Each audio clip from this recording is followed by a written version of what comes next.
More అయితే అంటే ఇప్పుడు పవన్ కళ్యాణ్ గారితో మీ బ్రదర్ అంటే ఒక జర్నీ ఉంది కాబట్టి ఆయన అంటే ఆబ్వియస్గా ఒక ఆయన సినిమాలు చూడడం అదంతా ఉంటుంది. బట్ అంటే అదర్ దెన్ దట్ ఇప్పుడు రామ్ చరణ్ గారికి మధ్యలో అంటే మీకు ఎవరిని చూసి ఇన్స్పైర్ అయ్యి అంటే వీళ్ళతో మన కథలు వీళ్ళతో చెప్పొచ్చు, వీళ్ళతో చెప్తే వీళ్ళతో చెప్దాము అని అనిపించిన హీరోలు అంటే ఎవరు ఉంటారు మీకు?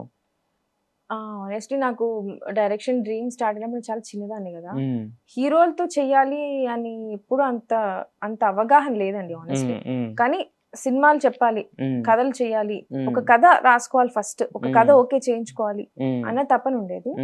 అండ్ ఆబ్వియస్లీ అందరు హీరోస్ అంటే చిన్నప్పటి నుంచి ఒక ఇది ఉండేది ఉంటది. బట్ కాకపోతే ఏంటంటే ఖచ్చితంగా ఇప్పుడు మనకి జానపదాలు అంటే కత్తికాంతారావు, నాకు ఏఎన్ఆర్ గారు ఫుల్, నేను పాత మళ్ళీ ఇక్కడికి వెళ్తా, బట్ పౌరాణికాలు అంతా ఎన్టీఆర్ గారు, లైక్ సోషల్ డ్రామాస్ అన్ని సాంఘికాలన్నీ ఏఎన్ఆర్ గారు మూవీస్ ఎక్కువ చూస్తుండే. సో అండ్ నాగార్జున గారు ఇష్టం నాకు చాలా. సో చిరంజీవి గారు అంటే ఆబ్వియస్లీ ఒక సాఫ్ట్వేర్ సైడ్ నాగార్జున గారి వైపు ఉండేది, అరే నాగార్జున గారు అని చెప్పి అలా ఉండేది.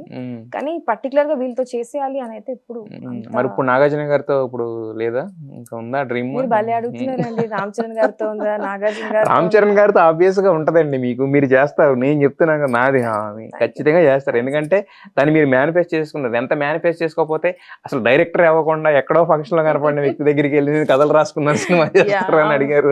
అప్పుడు నేను డైరెక్టర్ అంటే బెంచ్ లైఫ్ చేశారు అంటే ఆబ్వియస్ గా అంటే థియేట్రికల్ ప్రాపర్ థియేట్రికల్ సినిమా.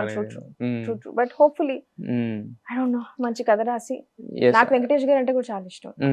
అసలు ఇంకా లిస్ట్ వస్తూనే ఉంటుందండి. కాదు మీరు నన్ను అంటాం కాదు, నేను మిమ్మల్ని నా ఇండస్ట్రీలో ఎవరిని వదిలిపెట్టారు చెప్పండి. ఏమో అంటే మొత్తం సీనియర్ హీరోలే. వీర్ ఆల్ 90s థింగ్ కదా మనకి, we're all over the place. మనకు అందరూ నచ్చుతారు, అందరూ కావాలనిపిస్తుంది. So we don't have like limited. But కాకపోతే